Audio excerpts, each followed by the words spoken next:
네, 안녕하세요. 끝판대장입니다. 오늘 구독과 좋아요, 알림 설정, 그리고 댓글까지 부탁드리겠습니다.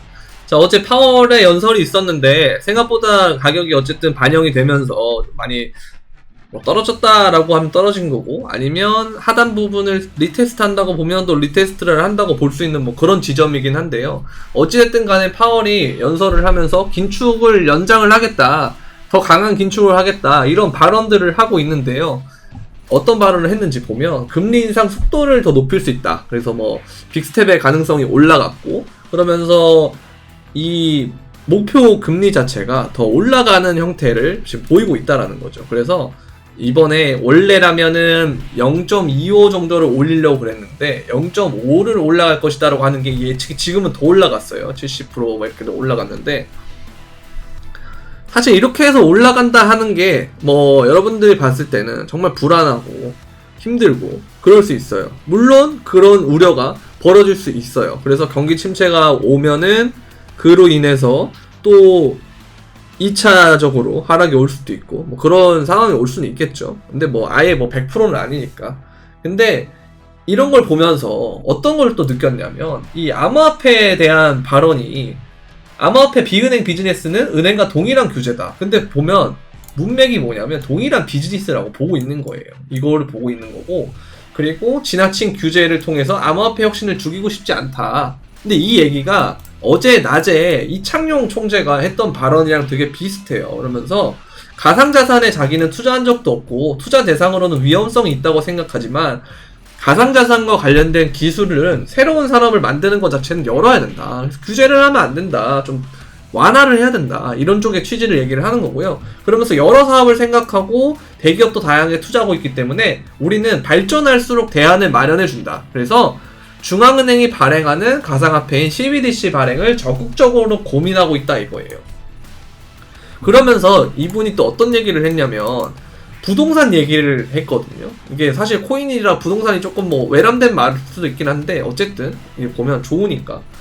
부동산 투자라는 성공 공식이 앞으로는 뭐 때문에 안 된다 하면은 이자율이나 아니면 인구 구조나 이런 것들, 고령화죠, 이런 걸 생각했을 때 트렌드가 계속될 거라고 생각하지 말아야 된다 이거예요. 그래서 더 능력에 맞게 고민하고 더 신중하게 자산을 운용해라 라고 권하고 있다 하는데, 이 부동산에 대한 문제는 제가 사실 되게 우리나라의 구조적으로 중요한 부분이라 따로 특별 영상의 형태로 영상을 제작할까라는 생각을 하고 있고요. 일단 여기서 간단하게 짚어드리면, 우리가 영끌이라는 걸 했다라는 건 사실 사람들이 이제 대부분 다 샀다라는 말도 돼요, 집을.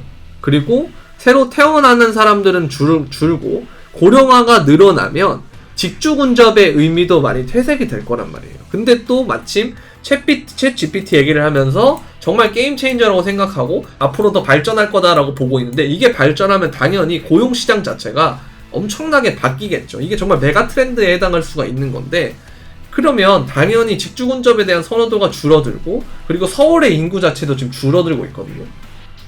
수도권의 인구는 늘어나는데 서울의 인구는 줄어든다라고 하는 건, 앞으로 서울은 제가 볼 때는 재건축 재개발의 메타가 될 가능성이 높아요. 그러면서 그걸 감당할 수 없는 사람들은 밀려나는 거죠, 경기도로.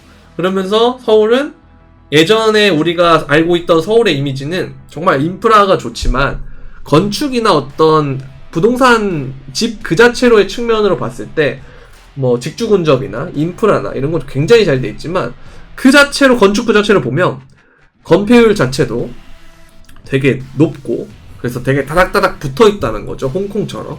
그래서 그런 집들이 앞으로는 노후가 되고 재건축이 되면서 동간 거리가 넓어지고 아파트 부지가 넓어지고 그런 형태로 바뀐다는 거죠. 그러면 그거를 그렇게 된다는 건 그만큼 프리미엄이 붙는다는 건데, 이 프리미엄을 못 가지고 못 버틸 자들은, 유지가 안 되는 자들은 경기도로 밀려난다는 겁니다. 그럼 경기도가 앞으로 어떻게 될 거냐? 그럼 닭장식으로 많이 짓겠죠, 얘네들은. 이제 그런 식으로 구조가 좀 바뀔 거라고 생각을 하고 있는데, 그러면 이제 이 고령화와 이자율이라든지 아니면 저출산 문제를 해결하기 위해서는 저는 이민정책밖에 없다고 생각하거든요. 실제로 지금 정부도 이민정책을 얘기를 하고 있고, 그리고 제가 이 얘기를 왜 말씀드리냐면, 이 네모박스를 제가 쳐놓은 것은 게임 체인저로 쳐놓은 게 아니고 여길 쳐놨어요. 뭐냐면 챗 GPT는 영어 문서가 많으면 진실인 것처럼 아는 경향이 있다 하면서 어떤 얘기를 하고 있냐, 우리의 한글 문서를 빨리 영문화해서 올려야 하는 게 시대적 과제가 되고 있다는 거예요. 그러니까 우리나라 언어보다도 영어에 맞춰서 가는 게 시대적 과제가 된다라고 하는 건 다르게 얘기하면 이 얘기를 요즘 여러분들 언론을 보면 되게 많이 나올 건데 글로벌 스탠다드라고 그러는 거죠. 스탠다드. 이게 이제 언어로는 영어가 되는 거고 뭐 국제 표준이라는 개념이에요. 경제정책 역시도 국제 표준에 맞게. 그리고 뭐 주식에 대한 지배 구조라든지 이런 것들도 다 외국인들이 투자하기 좋게끔 다 바꾸는 거예요, 앞으로. 그러면 우리나라 자체는 이런 규제하는 완화적인 측면을 갔을 때는 굉장히 좋아요. 왜? 더 투자를 해외 자본들이 더 많이 들어올 가능성이 높기 때문에. 그럼 파이가 커지겠죠. 홍콩이나 싱가포르이 크는 구조처럼 똑같이 될 수가 있다라는 거예요. 그래서 그런 쪽에서는 잠재력이 있는데 문제는 한국인 자체로 봤을 때는 외국인들에게 파이를 뺏길 가능성이 높다는 거예요. 그게 기업이 됐든 아니면 우리의 직장이 됐든 뭐 여러 가지 인프라적인 측면에서도 외국인들을 위한 도시가 조성이 될 것이고 뭐 국제화에 맞는 그런 국제도시라든지 아니면 국제학교라든지 뭐 여러 가지 측면에서 그런 부분으로 변화를 할 거고 언어 자체도 한국어가 지금은 우리가 쓰는 모국어지만 이제는 한국어와 영어를 혼용해야 살아남을 수 있는 그런 사회가 될 수가 있다라는 겁니다. 이게 정말 근 시간 아래에 찾아올 가능성이 저는 높다고 보고 그러면 그거에 맞춰서 우리가 뭐 그런 거 있잖아요. 학군이라든지 아니면 뭐 학원가라든지 이런 거에 따라서 부동산이 바뀌듯이 이런 사회적인 요인, 환경적인 요인을 통해서 부동산 시장이 굉장히 밀접하게 연결이 되어 있거든요. 그래서 이걸 빨리 캐치하고 읽는 것이 중요하다라고 생각이 됩니다. 그래서 제가 이 말씀을 드리는 이유는 이 글로벌 스탠다드에 대한 워딩이 아까 파월의 암호화폐에 대한 워딩과 이 창룡 총재의 암호화폐에 대한 워딩이 되게 비슷하다라는 걸 좀 느껴서 말씀을 드렸다는 거 이렇게 보시면 될 것 같고요. 제가 그러면서 여러분들한테 이 얘기를 많이 드리는데 여러분들이 이제 긴축에 대한 개념을 되게 많이 하잖아요. 긴축이 과연 뭐냐 이거예요. 긴축이라는 건 이제 유동성을 빨아들이겠다 이거거든요. 유동성을 흡수하겠다 이거예요. 흡수. 맞죠? 유동성을 흡수하겠다 이건데요. 이게 사실 흡수가 그러면 됐느냐 안 됐느냐를 좀 봐야 되는데 이때가 사실 본격적으로 긴축의 시작이 된 거죠. 2022년이죠. 2022년이 본격적으로 긴축이 시작됐는데 실제로 많이 줄었어요. 근데 이 긴축이 시작한 지점의 부근에서 지금 돈이 많이 순식간에 찍혀서 2023년을 지나니까 올타임 하이를 찍었다가 다시 2022년 초반 정도까지로 내려왔단 말이에요. 유동성이. 이 유동성이 내려오는 시점에서 자산 가격이 지금 조정을 받고 있는 상황인 건데 근데 금리를 올리고 유동성이 줄어드니까 이러면 자산 가격이 떨어질 거다 뭐 이런 우리가 알고 있는 흔한 경제 논리로 이걸 접근을 하면 생각보다 맞지 않는다는 거예요 지금.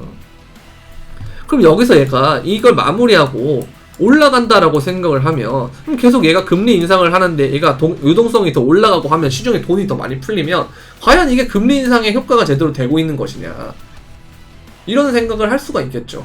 그럼 결국 자산 가격이 오를 가능성이 높다라는 거예요. 이렇게 되면 왜 시중에 돈이 어쨌든 2022년에 거의 뭐 모든 자산의 최고점 때 기준에 그 유동성이 있는데 풀려 있는데 지금 근데 가격은 그때보다 너무 많이 떨어졌으니까 그걸 감안하고서 보더라도 그러면 그래 금리가 올라서 유동성이 줄어드니까 긴축이 될 거고 뭐 하니까 위험하니까 그건 알겠다 이거예요. 근데 이런 걸 보게 되면 적어도 반등은 나오겠는데 이 정도의 반등에서 끝날 것 같진 않은데 이런 생각을 어느 정도는 하고 있는 게 좋을 것 같다라는 생각이 든다라는 거죠. 그래서 얘가 이런 워딩을 하면서 가격이 떨어지고 있지만 반대로 생각해보면 이런 데이터를 봤을 때는 의구심이 드는 시점에 왔는데 왜 미국이 계속 건강하지? 이런 생각이 드는 시점에 왔는데 근데 이 파월의 발언에 흔들리긴 한다라는 건 시장 심리 자체는 이 파월의 발언을 예의주시한다는 거고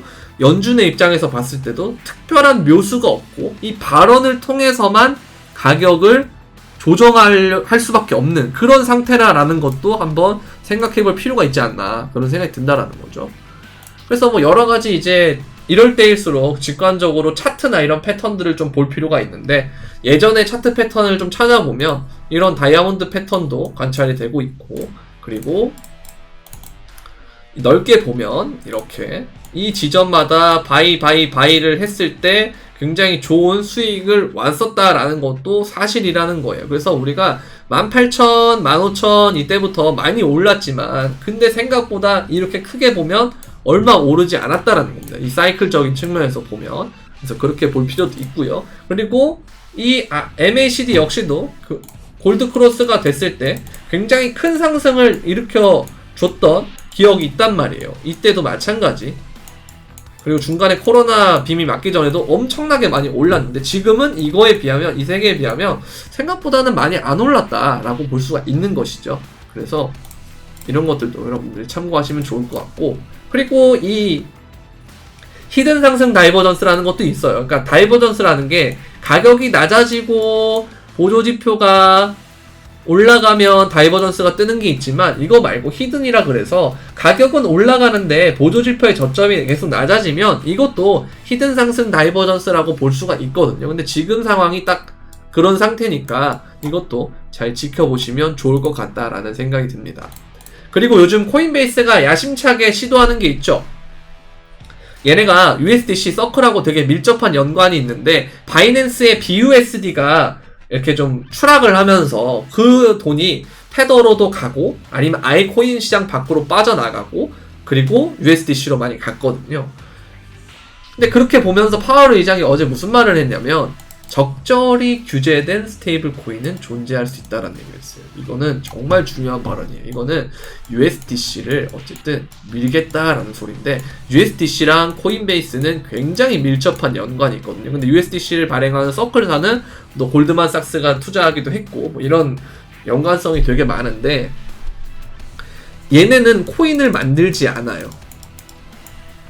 발행하지 않습니다. 코인베이스는. 왜? 그러면 리플처럼 증권성 여부에 또 CCBB에 또 걸릴 수가 있거든요. 그래서 얘네들도 BNB 같은 그런 거를 만들려고는 하는데, 그리고 이게 옵티미즘 계열을 쓰면서 얘네가 이걸 만든다고 하는데 이게 되면 앞으로 결제 시장 자체가 굉장히 어마어마하게 바뀔 수가 있어요. 그리고 얘네가 브릿지 역할을 하겠다 이런 얘기를 하는데, 그래서 비자랑 뭐 마스터카드나 이런 데들도 다 얘네하고 나중에 협력하다가 또 경쟁을 해야 되고 그런 상황이 올 수가 있거든요. 그래서 이건 정말 중요한 이슈인데 앞으로 계속 주목하고 팔로우를 해야 될 만한 주제는 맞습니다. 그래서 이 결제 메타들도 그에 맞춰서 또 올 수도 있지 않을까라는 생각이 드는데 때마침 우리가 이걸 좀 봐야 될 것 같아요. 비트코인과 증시와의 상관계수가 0.3이다. 작년 4월 이후 최저다. 점점 이게 디커플링 형태가 우리가 알게 모르게 되고 있거든요. 그래서 실버게이트라는 뭐런 개별 이슈로 해서 비트코인이 반응을 한다든지 아니면 파월의 발언이 나왔는데 생각보다 뭔가 증시는 버티는데 코인은 좀 더 떨어진 것 같다든지 이런 식으로 뭔가 안 좋은 쪽으로 디커플링이 되는 것 같지만 실상 봤을 때는 디커플링이 된다 이렇게 되면 나중에 오를 때도 디커플링의 형태로 될 수가 있다는 거죠. 그러면서 우리 애가 지금 기대를 거는 게 뭐냐, 리플이 어제 좀 올랐단 말이에요. 그게 판결 자체가 리플에 유리하게끔 조성이 되고 있기 때문에 그거에 대한 기대감으로 오르고 있는 거거든요. 근데 이게 여러분들이 잘 생각해보시면 SEC랑 XRP, 리플이 싸우고 있는데도 불구하고 리플이 시총 6인가 그래요. 아직까지. 이게 어마어마하게 잘 버티고 있는 거거든요. 그렇게 보면은. 근데 만약에 얘네가 소송에서 이긴다라고 생각을 해보세요. 그럼 어마어마한 일이 벌어진다라고 저는 생각이 들거든요. 그래서 이런 것들을 여러분들이 볼 때 정말 이 이슈는 그냥 내가 리플 홀더든 아니든 굉장히 중요하다라는 거예요. 그리고 얘가 소송에서 이기게 되면 국제 송금이라든지 아니면 결제라든지 이런 것들 어쨌든 리플이 옛날부터 하고 있었던 거니까 엄청나게 좋아질 가능성이 있다. 그럼 다시 미국 업체들도 기업들도 은행들도 리플을 쓰려고 할 테고 그러면 막을 길이 없는 거예요. 미국은. 그렇게 되면 어떻게 되냐, 미국이 오히려 리플을 품으려고 하겠죠. 자국의 기업이니까 해외로 나가지 않게 품겠죠. 그러면 지금 아까 제가 글로벌 유동성을 보여드렸는데 그게 이제 전체 웬만한 주요국의 통화 유동성을 다 합친 건데 미국은 긴축을 더 많이 하긴 했어요. 근데 중국이 돈을 많이 찍고 그래서 아시아에서 돈을 찍었기 때문에 전체 유동성이 올라가는 모양이었거든요. 근데 미국도 결국 중국과 경쟁을 하는 형태인데 중국이 그래서 경쟁적으로 더 찍은 것도 있단 말이에요, 돈을. 근데 애가 리플을 품으면서 미국이 결제 시장을 먹으려고 한다? 그럼 중국은 어떻게 해? 가만히 있나요? 아니죠. 같이 무언가를 만들어서 경쟁을 하겠죠. 그러면 그거 자체로 산업 자체가 엄청나게 커질 수 있다는 거예요. 경쟁을 해야 되니까, 투자를 해야 되니까. 여러 가지 측면에서 바뀔 수가 있다는 거예요. 이 산업 자체가 언제 갑자기 확 바뀔지 모른다라는 거예요. 그래서 여러분들이 또 힘들다고 시장을 떠나 있고 막 그러는 거는 좀 안 좋다라고 생각이 들고, 그래서 이거를 다 견디고 참을 수 있을 만한 여윳돈으로 여러분들이 투자를 항상 하셔야 된다. 그래서 현금 비중도 항상 갖고 있어야 된단 말을 제가 그래서 말씀을 계속 드리는 거거든요. 그렇게 생각이 들고, 자, 이 차트를 보면요. 어쨌든 가격이 이렇게 내려가는 형태에서 다이버전스가 1시간 봉에서는 조금씩 출현을 하고 있어요. 그러면서 거래량도 생각보다 많이 떠주고 있긴 하거든요. 그래서 이 지점에서 가격대를 조금 요 정도로 맞춰준 다음에 좀 약간 뭐 눌리는 형태가 있더라도 이 지점에서는 뭐 크게 봤을 때는 21,700에서 22,000 구간 정도에서는 지지를 받고 반등하는 그림이 나오면 굉장히 크게 반등이 나올 수 있다. 그래서 이거는 손익비가 되게 좋은 자리다라고 생각이 들고요. 그래서 이 지점은 저는 괜찮은 자리라고 생각을 하고 있습니다. 이렇게 보면 되겠고, 그리고 우리가 일봉으로 크게 보면 이렇게 평행 채널을 연결을 해봤을 때 이 모양이 될 수도 있거든요. 이렇게. 자, 옛날에 영상에서 올라갈 때 나중에 이런 모양이 될 수도 있다. 이렇게 될 수 있다. 그런 말씀을 많이 드렸는데 진짜 이렇게 될 수도 있을 것 같아요. 여기서 지지를 받고 올라가면, 큰 반등이 나오면. 자, 그리고 보면 여기서 한번 지지를 받았죠. 그리고 여기도 또 지지를 받았죠. 여기서 또 지지를 받으면 이렇게 쓰리바닥 형태가 됩니다. 그러면 여기서 지금 쌍고점이 되는 형태로 볼 수도 있지만, 반대로 여기서 한번 받고 올리면 쓰리바닥 형태가 돼서 이렇게 올라갈 수도 있어요. 그래서 여러분들이 너무 막 이렇게 그 버드나 이런 것들에 휘둘리지 마시고 어느 정도는 내가 뭐 비중을 들어가 있는 것도 저는 나쁘지 않다라고 생각이 든다라는 거죠. 그렇게 보고 있고, 근데 지금 사실 변동성이 이것 때문에 뭐 현물은 되게 좋을 수가 없어요. 그래서 그냥 변동성이 되게 없고, 그래서 그냥 이건 좀 모아가는 시점인 건데, 근데 선물은 사실 이 움직임에서 대비를 할 수가 있거든요. 그래서 저도 웬만하면 저게 손익비가 좋아서 롱을 계속 가는 형태로 가가지고 이렇게 롱을 위주로 이번에도 다시 잡아서 이렇게 타겟을 도달을 했는데, 그래서 여러분들 선물할 때 이런 변동성에 되게 민감해하고 힘들어 하시는 분들이 많거든요. 그래서 그런 분들은 선물방에 도움을 받으면 되니까, 선물방에 가입하고 싶으신 분들은 영상 설명란에 있는 선물방 가입 신청 링크를 누르셔서 저에게 대화를 걸어주시면 선물방 가입에 대한 안내를 해보도록 하겠습니다. 자, 도움이 되셨다면 구독과 좋아요, 알림 설정, 그리고 댓글까지 부탁드리고요. 저는 오늘 여기서 마무리하도록 하겠습니다. 그럼 안녕.